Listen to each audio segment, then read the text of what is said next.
So last week, we sent a team of 12 adults in two of our vans to Iowa, and they worked with Vineyard's Mercy Response and did some relief work, in particular on two houses that were totally devastated from the flooding.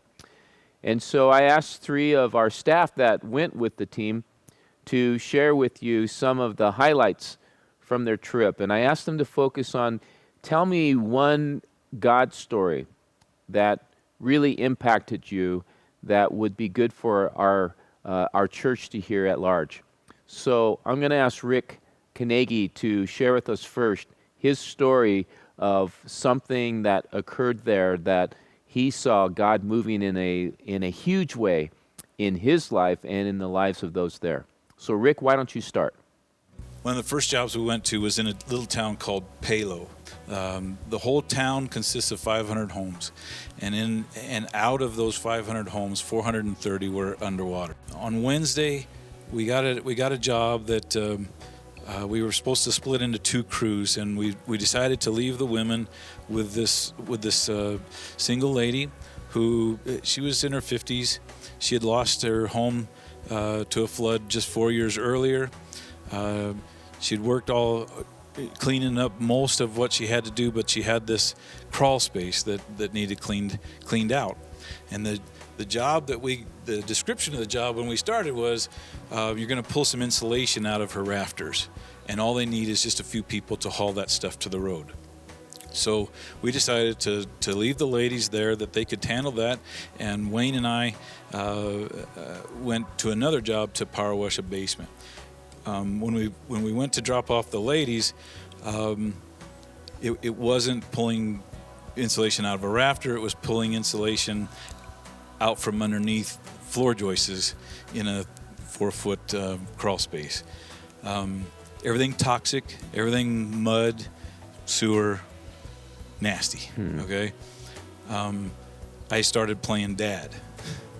I'm not putting these girls in this situation. So when I called Jeff, the project manager, project leader, I said, I think the job description got a little messed up. Do you have something else for us to do? And he said, Rick, he said, on these kind of situations, I understand we want to keep people as safe as possible. But he says, if it's not your crew, it's the next one.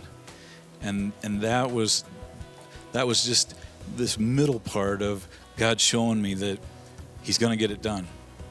So we finished the day. When we got back, this little lady had gone underneath the house by herself and passed stuff out to the girls, and her knee blew. And so they weren't able to finish. So we told her that we would try to get back the next day to help her, because she needed to get to her water well, which was underneath the house. The next day, Wayne and I suited up to go underneath the house. The girls were ready to take the stuff to the street, and we were under there for 6 hours. It was not a good situation. Wayne actually commented that had we been contractors, this would have been the job that we didn't bid enough money.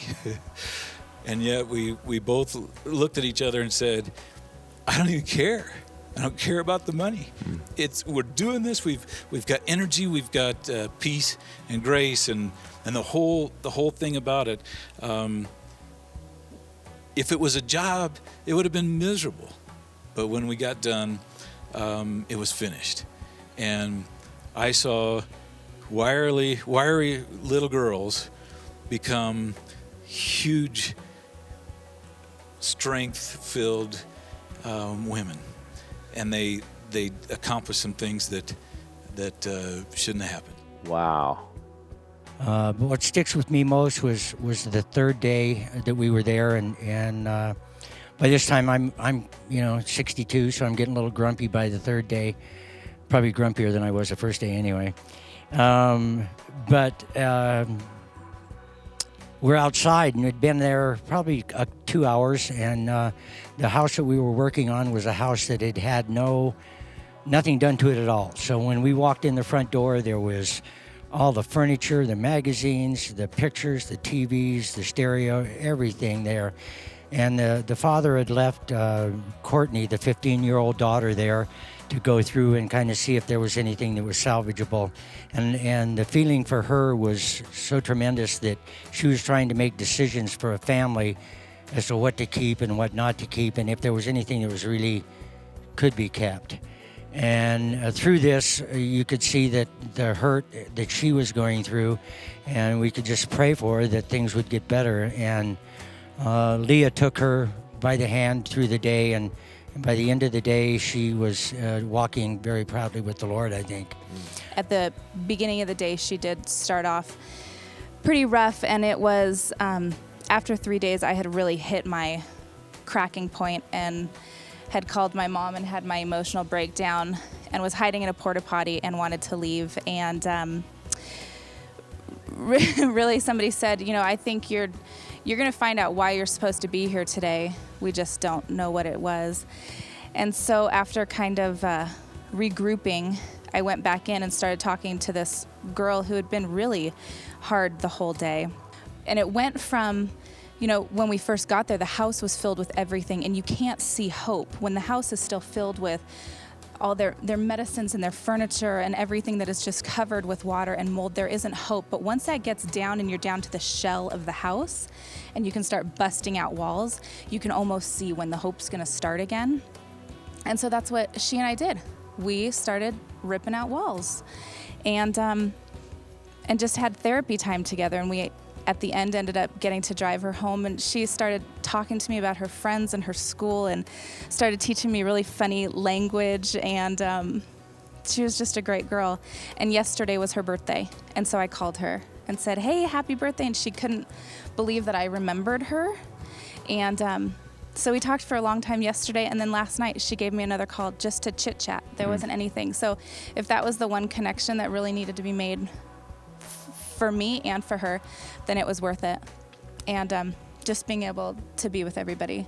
We just have to be available, don't we? God set that whole encounter up, and that you guys were meant to connect together on this trip.